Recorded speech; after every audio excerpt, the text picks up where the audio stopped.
Hi guys, today we're going to be doing a flawless foundation face video. A lot of you comment a lot actually about what great skin I have, and as you can see without my foundation on, that is not the case. I actually have very temperamental skin. I get breakouts like every once in a while, nothing crazy. I don't have cystic acne or anything, but I do not have perfect skin, that is for damn sure. And let's get right to the video. Now, this flawless face routine is not for every day. This is not your average, I'm just gonna go to the market and do my foundation routine. This is for a flawless face. This is if you are going to a party or you're going out to an event or dinner and you want to look perfect. This is not quick, this is not like one step perfect skin. This is like your I'm going out face.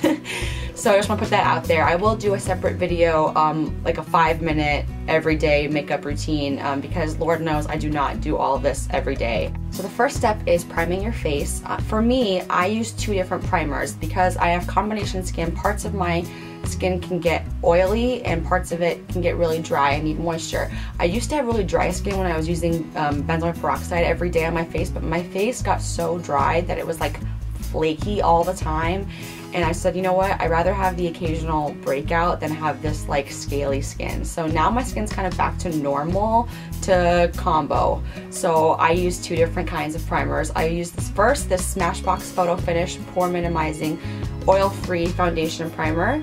Looks like this. This is just a sample from Sephora, one of those deluxe samples. This will be mattifying and pore minimizing. So I put this in my T-zone and around those parts of my face that have big pores, like right here on my cheeks. So I usually do that right around there.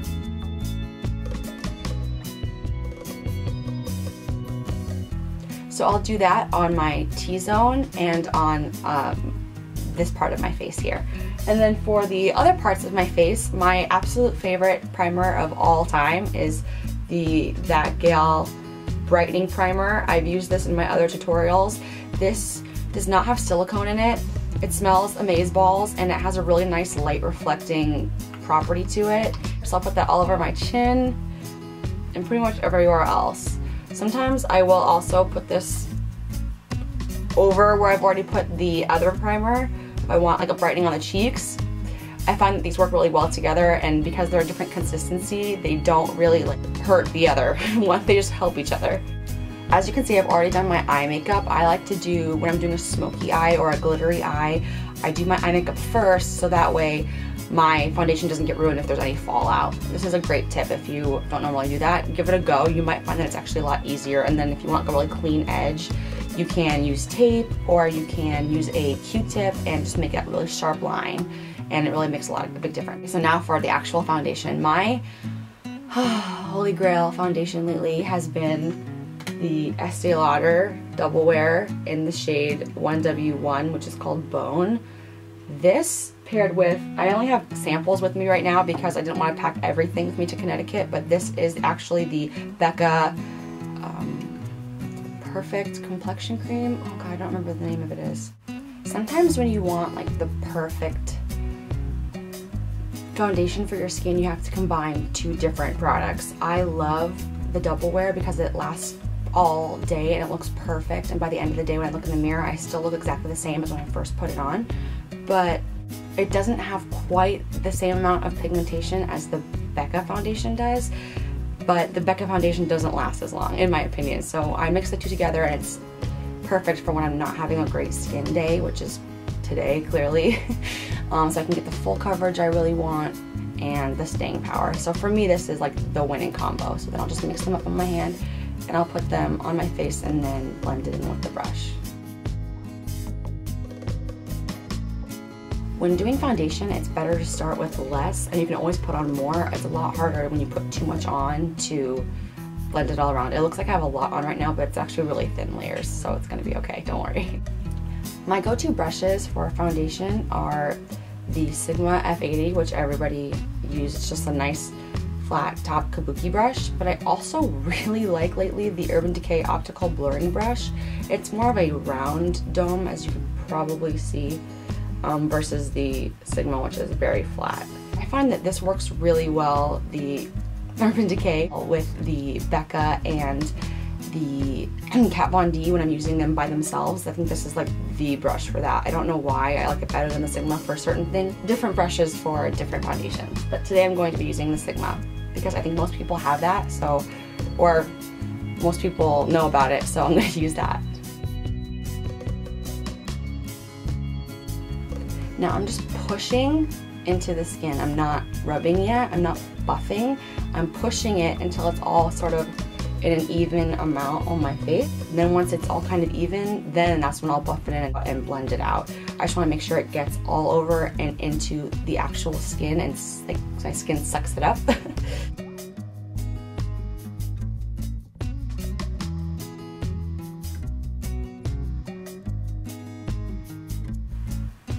And once it's kind of all over, that's when I start making circular buffing motions.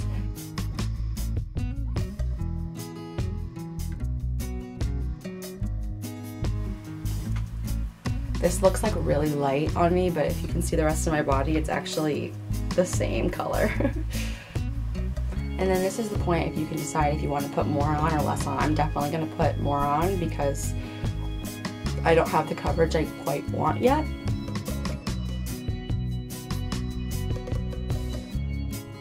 I don't put a lot of attention towards foundation under here in this area because I'm just going to put concealer there. I mean, you want to go up a little bit so that it's kind of has a seamless blend to it, but there's no point really because you're going to put concealer there anyway, so why waste product under here? And plus it can kind of cake up if it's not a very long wearing foundation. It'll just cake up under there, and it's not meant to be that close to your eye anyway. It's time for concealing. I like to use the Maybelline Fit Me Concealer. This is like almost gone now.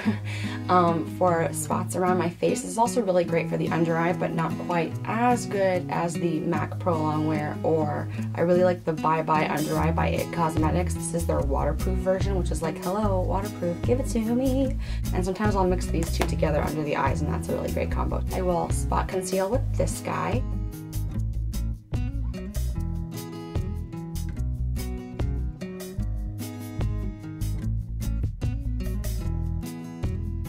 And for this, I'll usually just use my finger. Like the warmth of my finger is usually the best thing for when I'm patting in onto my face.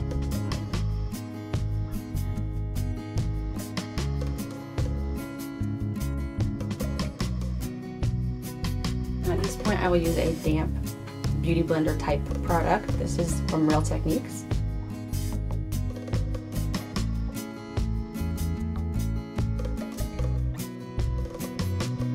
I'm going to use the MAC Pro Longwear. This is in NC15. I'm going to use that under my eyes. And when you're using a really opaque concealer, actually any concealer really, a lot of people make the mistake of taking it all the way to right underneath their eye, and that's why you get a lot of creasing.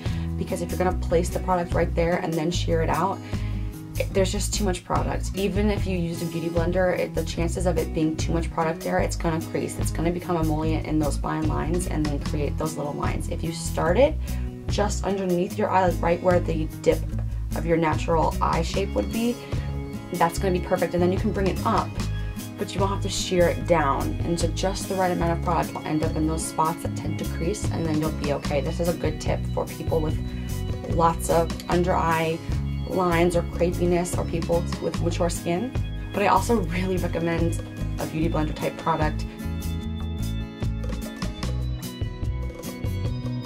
So now that I have all of my creamy products on my face, now I'm going to transition into powder. My holy grail powder is from Sephora. It's their Microsmooth Baked Face Powder. I use a combination of the colors 15 and 5.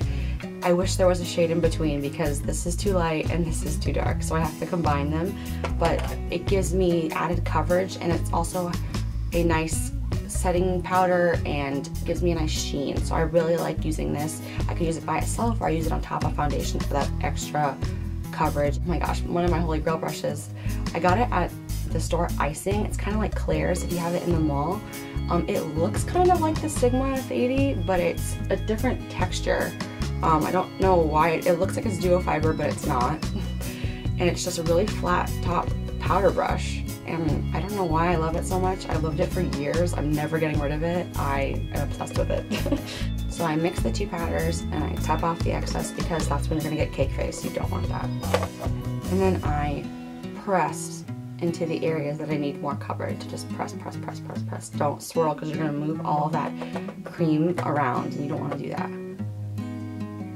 So I just press, press, press, press, press, press, press. And I make sure not to put the powder on this area where I've highlighted with my concealer because we're going to use a different powder for that.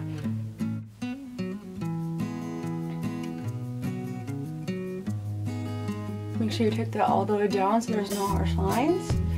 And also when you're doing your foundation, make sure you bring it down a little bit and onto your ears and right around this area is where a lot of people forget.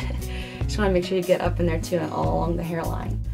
Okay, once I've done that all over the face where I need it, I'm going to use my Morphe contour kit. If you haven't watched this video, I have a whole separate video about all the Morphe products that I use and bought and a review on this product in particular, and I'm obsessed with it.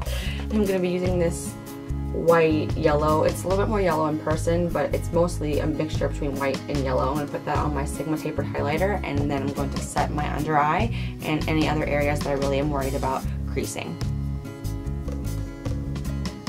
You want to like press. You don't want to swipe in a windshield wiper motion because that's just going to drag everything around and it's not going to actually set anything. It's going to do the opposite actually. You just want to press. Sometimes when I fast forward this on my videos, it kind of looks like I'm doing that, but I'm actually just press, press, press, press, press. I'm just doing it really fast. You still want to make sure you're tapping off the excess because you still don't want that powder to cake up. As you can see, that does a really nice brightening to the face.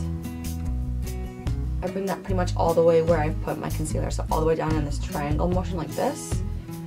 I'll also run that down the bridge of my nose. Still just tapping. I find that my foundation breaks up the most right here in between my eyebrows, so I will set that area as well and make a upside down triangle on my forehead.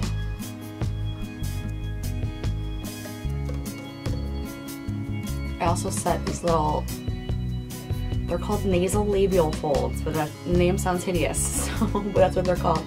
But that's where also on my face I get a lot of creasing. Okay, so now my face is highlighted.